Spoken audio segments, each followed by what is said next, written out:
Hello students, welcome to life science class.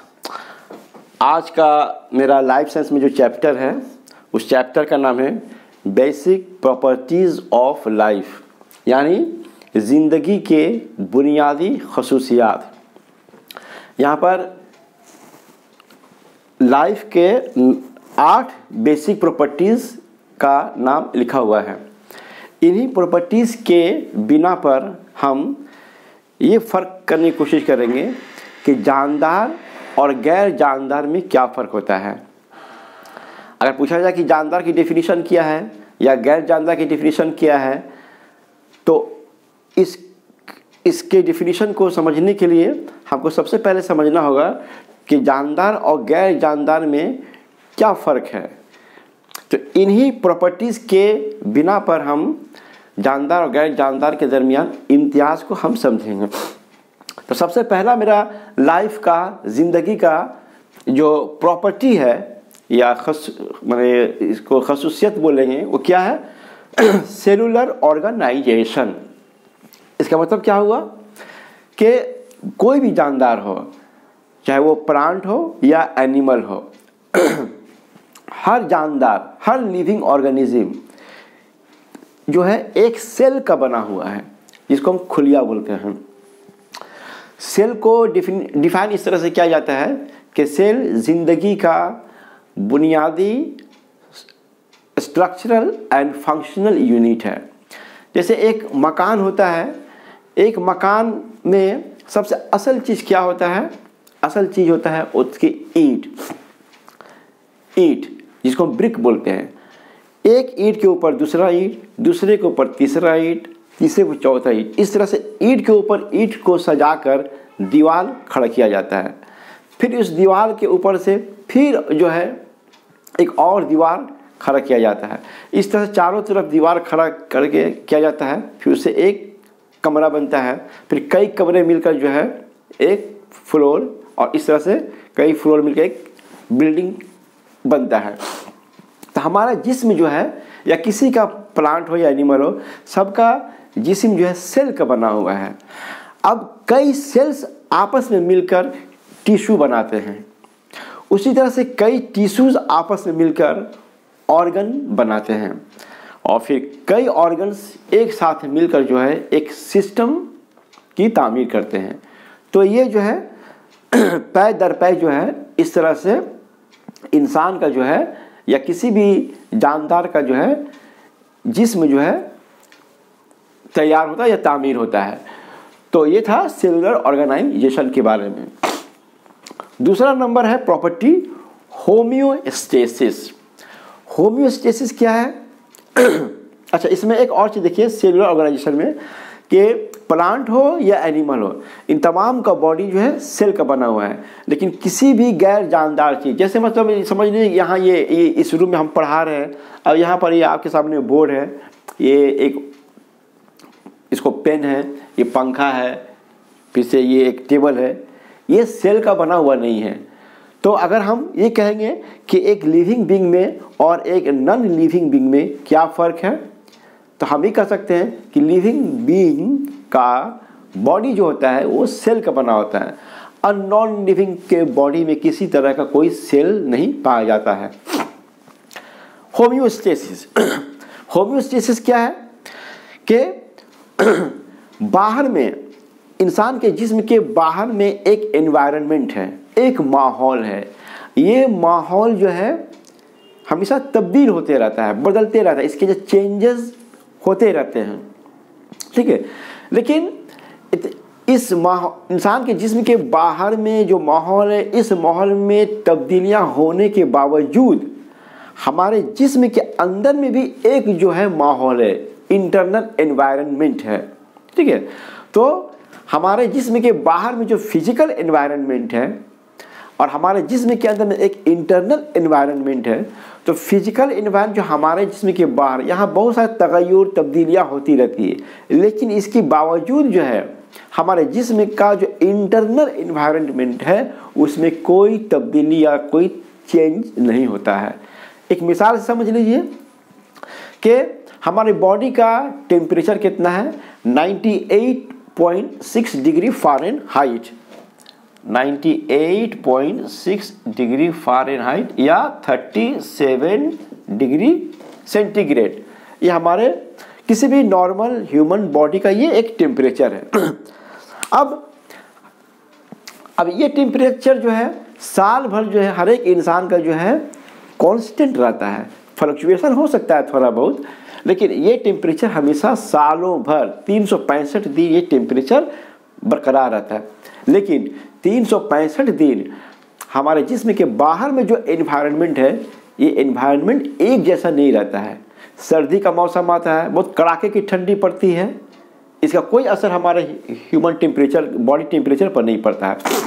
गर्मी का season आता है, लू चलता है, 40 डिग्री 45 डिग्री सेंटीग्रेड बाहर में टेम्परेचर रहता है, लेकिन हमारे जिस्म का ये टेम्परेचर जो है बरकरार रहता है। तो ये जो जानदार का जो एबिलिटी है, ये जो खसूसियत है कि इंटरनल एनवायरनमेंट को बरकरार रखना, कांस्टेंट रखना, बावजूद इसके कि हमारे जिस्म के बाहर में तब्दीलियां हो रही है, ये एक ह्यूमन, ये एक लिविंग ऑर्गेनिज्म का या एक लिविंग बीइंग का ये एक जो है बहुत ही अहम इम्पॉर्टेंट जो है प्रॉपर्टी है। अब ये प्रॉपर्टी किसी भी नॉन लिविंग बॉडी में ये नहीं पाया जाता है। ठीक है। तीसरा प्रॉपर्टी है मेटाबॉलिज्म। मेटाबॉलिज्म क्या है? इसको पहले एक मिसाल से समझ लीजिए कि फर्ज कर लीजिए कि ये आपका जो है एक डेस्क है, इसको हम तोड़ दिए, इसको तोड़ दिए, उसको तोड़ दिए, तोड़ देने के बाद इसको हम सब इसका पार्ट्स जो को हम अलग अलग कर दिए, ये हो गया डिस्ट्रक्शन। ठीक है। उसी तरह से हम इसके पार्ट्स को, डिफरेंट पार्ट्स को फिर लेकर हम जोड़ दिए और फिर इस तरह का एक मेज तैयार हो गया, इसको हम बोलेंगे कंस्ट्रक्शन। तो डिस्ट्रक्शन और कंस्ट्रक्शन। मेटाबॉलिज्म क्या है कि हर जानदार, प्लांट हो या एनिमल है, उसके जिस्म के अंदर में कुछ केमिकल रिएक्शंस हर वक्त होते रहता है, कुछ केमिकल रिएक्शंस हर वक्त होते रहता है। अब ये रिएक्शंस दो तरह के होते हैं कि जिस्म में एक कंस्ट्रक्टिव प्रोसेस भी होता है और एक डिस्ट्रक्टिव प्रोसेस भी होता है। इसको मिसाल से इसे समझिए कि जैसे प्लांट है, सब्ज पेड़ पौधे हैं, ये ग़िज़ा तैयार करते हैं। ये ग़िज़ा कैसे तैयार करते हैं? हवा से कार्बन डाइऑक्साइड गैस लेते हैं, जड़ें जो है मिट्टी से पानी और मादनियात इकट्ठा करते हैं। ठीक है। फिर से सूरज की रोशनी में हरे पत्तों के अंदर क्लोरोफिल पाया जाता है, तो इनके मौजूदगी में जो है कार्बन डाइऑक्साइड गैस और पानी आपस में मिलकर एक ग़िज़ा तैयार करता है, पौधा तैयार करता है, जिसको हम लोग कहते हैं ग्लूकोज या कार्बोहाइड्रेट, C6H12O6। तो यहाँ पर क्या हुआ? कार्बन डाइऑक्साइड गैस और पानी ये आपस में मिलकर एक जो है ग़िज़ा तैयार हुआ, कार्बोहाइड्रेट। ये एक केमिकल प्रोसेस हुआ। इस केमिकल प्रोसेस में क्या हुआ है? एक सब्सटेंस, एक प्रोडक्ट तैयार होता है। रॉ मटेरियल क्या था? पानी था, कार्बन डाइऑक्साइड गैस था, ये रॉ मटेरियल था। इस रॉ मटेरियल से एक प्रोडक्ट तैयार हुआ, इसको हम कंस्ट्रक्शन कर सकते हैं। इसको हम कहते हैं एनाबॉलिज्म। इस प्रोसेस को कहते हैं एनाबॉलिज्म, एक केमिकल प्रोसेस है। अब इसी का बरक्स देखिए, हम जो कुछ भी ग़िज़ा खाते हैं, कार्बोहाइड्रेट या फैट, यह हमारे जिस्म के अंदर में जाता है और अल्टीमेटली हमारे जिस्म के सेल में पहुंच जाता है। और फिर उसी कार्बोहाइड्रेट के ऊपर क्या होता है? कार्बोहाइड्रेट का ऑक्सीडेशन होता है, मतलब उस पर ऑक्सीजन काम करता है और उस प्रोडक्ट को, उस फूड को, कार्बोहाइड्रेट को फिर क्या करता है? पानी में और कार्बन डाइऑक्साइड गैस में ब्रेकअप कर देता है और बहुत सारे अमाउंट में तवानाई को खारिज करता है। यहाँ पर क्या हुआ? हम जो फूड जो खाए थे, यानी कार्बोहाइड्रेट, ग्लूकोज, उसका तो ग्लूकोज का फॉर्मूला क्या है? C6H12O6। अभी ब्रेकअप हो गया, टूट गया, डिफरेंट पार्ट्स में एक तरह से टूट गया। किस में टूट गया? कार्बन डाइऑक्साइड गैस में टूट गया और पानी बना और तवानाई पैदा हुआ। ठीक है। तो ये टूट गया। तो इस टूटना क्या हुआ? ये इसको बोलते हैं कैटाबॉलिज्म या कैटाबॉलिक प्रोसेस। तो ये एनाबॉलिज्म और कैटाबॉलिज्म, ये जो दोनों प्रोसेस हैं साइड बाय साइड हर जानदार, हर लिविंग बीइंग के अंदर जो है चलता रहता है। इसी के मजमुआ को हम लोग कहते हैं मेटाबॉलिज्म। अरे मेटाबॉलिज्म क्या है? एनाबॉलिज्म प्लस कैटाबॉलिज्म के मजमुए का नाम मेटाबॉलिज्म है। तो ये भी जो एक प्रॉपर्टी है जानदारों का, लिविंग प्लांट हो या आपका एनिमल्स हो। उसके बाद देखिए 4 number movement and locomotion. Movement, हम इस तरह से, मेरा हाथ है, हम ऐसे कर दिए, ये हो गया, मूव हो गया, ठीक है। लोकोमोशन क्या होता है? एक जगह से दूसरी जगह चला जाना, एक प्लेस से दूसरे प्लेस पर चला जाना, ठीक है, जिसमें एक डिस्टेंस जो है इंसान कवर करता है, इसको हम लोग बोलते हैं लोकोमोशन। तो हर जानदार हो, प्लांट हो या एनिमल हो, ये हर जानदार का ये एक खासियत है कि उसके अंदर मूवमेंट और लोकोमोशन होता है। जितने भी जानवर हैं, कुत्ता, बिल्ली, हाथी, यहाँ तक कि इंसान, चरिंद परिंद, इनके अंदर लोकोमोशन होता है, मतलब एक जगह से दूसरी जगह चले जाते हैं। मूवमेंट ये खास करके पौधों या दरख्तों की खासियत है, ये लोकोमोट नहीं करते, मतलब पौधे जो है एक ही जगह खड़े रहते हैं, लेकिन इसके डिफरेंट पार्ट्स, ठीक है, वो हिलता डुलता रहता है, उसको हम मूवमेंट कहेंगे। जैसे मान लीजिए कि अगर बहुत सा, जैसे मान लीजिए फूल है, कुछ फूल ऐसे होते हैं कि सूरज के जिधर सूरज को रोशनी होगा उस तरफ वो फूल का मूवमेंट हो जाएगा, ठीक है, उस तरफ उसका रुख हो जाएगा, तो इसको हम बोलते हैं मूवमेंट। तो प्लांट के अंदर मूवमेंट होता है, मूवमेंट हमारे अंदर भी होता है। हम एक चेयर पर बैठ गए और पैर को ऐसे हिलाने लगे, ये मूवमेंट हुआ। या हम एक जगह खड़े होकर जब एक्सरसाइज करते हैं तो अपने हाथ को ऐसे उठाते हैं, ऐसे करते हैं, ये मूवमेंट हुआ। तो एनिमल्स के अंदर और ह्यूमन बींग्स के अंदर मूवमेंट भी होता है, लोकोमोशन भी होता है, लेकिन प्लांट के अंदर में वो मूवमेंट ही होता है खास करके। उसके बाद है 5 नंबर ग्रोथ। ग्रोथ, आप देखते हैं इंसान का बच्चा या कोई जानवर का बच्चा जब पैदा होता है तब बहुत छोटा होता है, फिर आहिस्ता आहिस्ता वो ग्रो करता है। ये ग्रोथ क्या होता है? ये लॉन्गिट्यूडिनल ग्रोथ होता है, ठीक है, लॉन्गिट्यूडिनल ग्रोथ। फिर एक ऐसा एक खास फिर हाइट पर पहुंच जाने के बाद फिर क्या होता है? ये लॉन्गिट्यूडिनल ग्रोथ क्या हो जाता है? ठहर जाता है, स्टॉप हो जाता है। फिर बाद में क्या होता है? लैटरल ग्रोथ होता है, माने साइड में ग्रोथ होता है। साइड में ग्रोथ मतलब क्या होता है? ये सबका साइज जो है थोड़ा सा चौड़ा हो जाता है, इसको वो लैटरल ग्रोथ बोलते हैं। तो ग्रोथ जो है प्लांट में भी होता है और एनिमल में भी होता है। आप प्लांट में हम जब बीज को बोते हैं, कुछ दिन के बाद उसमें से छोटा सा प्लांट निकलता है, फिर आहिस्ता आहिस्ता बड़ा होते होते एक बड़ा सा जो है दरख्त जो है की शक्ल इख्तियार कर लेता है, ठीक है। तो ग्रोथ प्लांट में भी और आपका एनिमल्स में भी होता है। अब ये खसूसियत किसी भी चीज़ में नहीं है। अब ये मान लीजिए पेन है, इसको अगर हम यहाँ पर रख देंगे तो ये आज जिस साइज का है 1 साल के बाद भी उसी साइज का रहेगा, ठीक है। तो जितने भी नॉन लिविंग बीइंग है या गैर जानदार है, उसमें किसी तरह का ग्रोथ नहीं होता है। कोई भी नॉन लिविंग बीइंग के अंदर मूवमेंट और लोकोमोशन भी नहीं रहता है। अगर आज हम इसको यहाँ पर इस तरह से रख दें, 1 घंटा के बाद हम आएंगे तो इस चीज़ को उसी मुकाम पर हम पाएंगे, माने अपने से एक जगह से दूसरी जगह हट नहीं सकता है।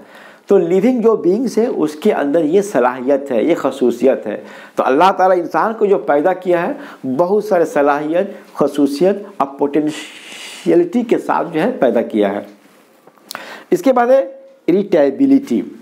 इरिटेबिलिटी क्या है कि हमने अभी थोड़ी देर पहले कहा था कि इंसान के जिस्म के बाहर में एक एनवायरनमेंट है, हम लोग एक एनवायरनमेंट में रहते हैं, एक फिजिकल एनवायरनमेंट है, ठीक है। इसके अलावा इस एनवायरनमेंट में तब्दीलियां होती रहती हैं, जाड़ा है, गर्मी है, बरसात है। तो जैसे जैसे मौसम में तब्दीली होती है जानदार उस हिसाब से उसको रिस्पॉन्ड करता है। मतलब मसलन समझ लीजिए कि फ़र्ज़ कर लीजिए कि अभी फ़र्ज़ कीजिए गर्मी का मौसम है, ठीक है, तो लोग कॉटन क्लोथ्स पहने हुए हैं, ठीक है। दिन भर में 2 बार गुस्ल भी कर रहे हैं ठंडा पानी से, ठंडा पानी पी भी रहे हैं, पंखा चल रहा है, एसी चल रहा है, तो ये गर्मी का मौसम है। तो इस तरह से हम गर्मी के मौसम को से निपटने के हम लोग इस तरह से बिहेव करते हैं, इस तरह से हम रिस्पॉन्ड करते हैं। लेकिन जैसे ही गर्मी के बाद जब सर्दी का मौसम आता है तब क्या होता है, हम लोग फिर पंखा को चलाना बंद कर देते हैं। जहाँ कॉटन का कपड़ा पहनते थे या एक गंजी पहन कर रहते थे, वहाँ पर फिर हम वूलन क्लोथ पहनते हैं, या एक कपड़ा भी पहनते हैं तो उसके बाद स्वेटर पहन लेते हैं या जैकेट पहन लेते हैं। रात में सोते वक्त लिहाफ ओढ़ते हैं, ठीक है। नहाते वक्त जो है गीज़र ऑन कर देते हैं, फिर गर्म पानी से नहाते। ये क्या हुआ, गर्मी से जब सर्दी का मौसम आया, मौसम में जो तब्दीली आया, तो इस तब्दीली को देखते हुए जो जानदार है वो क्या किया, रिएक्ट किया, रिस्पॉन्ड किया, बिहेव किया। इस खसूसियत को हम लोग बोलते हैं इरिटेबिलिटी। और मिसाल लीजिए, जैसे आप किसी बच्चे को अगर आप चॉकलेट दीजिएगा तो बच्चा क्या होगा, चॉकलेट पाकर खुश हो जाएगा और रिएक्ट करेगा, मुस्कुराएगा, आपको थैंक यू बोलेगा, ठीक है। हमारे जिस्म के ऊपर फर्ज कर लीजिए कि खटमल चलना शुरू कर दे किसी जगह पर, फौरन मेरा हाथ उस जगह पर पहुंच जाएगा उस जिस्म के उस हिस्से पर, वहाँ पर स्क्रैचिंग करने लगे, नोचना शुरू कर देंगे। ये क्या हुआ, ये एक रिस्पॉन्स है। तो जानदार जो है, प्लांट हो या एनिमल हो, एनवायरनमेंट में तब्दीली होने के वजह से जो है वो रिस्पॉन्ड करता है, वो एक रिस्पॉन्स देता है, वो बिहेव करता है, उसी के मुताबिक बिहेव करता है। उसके बाद रिप्रोडक्शन, अंग्रेजी में रिप्रोड्यूस को हम लोग मतलब होता है कि to make a copy of, किसी चीज़ का कॉपी जो है बनाना। फर्स्ट कर लीजिए कि आपको एक नेशनल सॉन्ग, मतलब किताब में लिखा हुआ है जन गण मन अधिनायक जय है, एक नेशनल किताब में लिखा हुआ है, ठीक है। आप उसको याद कर लेते हैं और याद करने के बाद ठीक उसी तरह से जैसा कि किताब में लिखा हुआ है आप जो उसको पढ़कर सुना देते हैं, तो हम कहेंगे कि हमने नेशनल सॉन्ग जो किताब में लिखा हुआ था उसको गा कर हमने रिप्रोड्यूस किया, ठीक है। या इम्तिहान में कोई एक आंसर था, एक पैराग्राफ था, कोई सवाल का जवाब था, पैराग्राफ था, हम उसको line by line, word by word हम याद कर लिए, मेमोराइज कर लिए, और फिर इम्तिहान में अगर वही सवाल आ गया तो फिर हम उसको ठीक वर्ड बाय वर्ड करके हम उसको इम्तिहान में लिख दिए।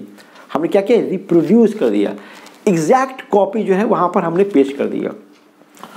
तो रिप्रोडक्शन क्या हुआ, रिप्रोडक्शन किसी प्लांट का या एनिमल्स का, ह्यूमन बींग्स का, ये वो माने एबिलिटी या खसूसियत है कि जिसके बिना पर वो ठीक अपने ही जैसा एक यंग को जो प्रोड्यूस करता है, रिप्रोड्यूस करता है। मतलब इंसान, जैसे इंसान की जब शादी होती है, मर्द और जब शादी करते हैं और शौहर बीवी के रिश्ते में जब बन जाते हैं तो फिर क्या होता है, उनके आपस में मिलने के बाद जो बच्चा पैदा होता है वो ठीक जो है इंसान की तरह ही होता है। जैसे उसके वालिद का 2 कान, 1 नाक, 2 आँख, 2 हाथ, 2 पैर था, ठीक उसी तरह से बच्चे का भी जो है 2 कान, 1 आँख, ठीक, 2 आँख, 1 नाक, मुंह, हाथ और पैर होता है। उसी तरह से डॉग का भी जो बच्चा होता है एकदम डॉग के सिमिलर होता है, एकदम एग्जैक्ट कॉपी होता है एकदम, ठीक है।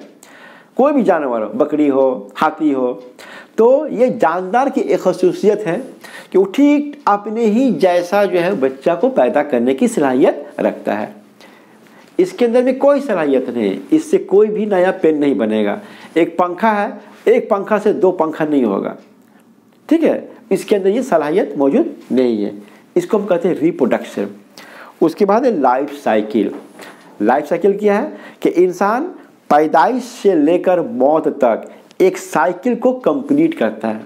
मतलब वो पहले पैदा होता है, पहले इन्फेंट रहता है, नौज़ायदा बच्चा जिसको बोलते हैं, फिर वो कुछ सालों के बाद चाइल्ड होता है, फिर कुछ सालों के बाद फिर यंग होता है, फिर कुछ सालों के बाद फिर क्या होता है, ओल्ड मैन हो जाता है, और फिर अल्टीमेटली क्या होता है, डाई कर जाता है, डेथ कर जाता है।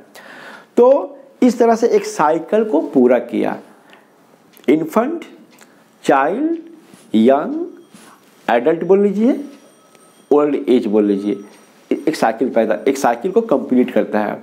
ये साइकिल हर जानदार करता है, हर जानवर करता है, इंसान भी करता है और पेड़ पौधा भी करता है। तो इसको बोलते हैं लाइफ साइकिल।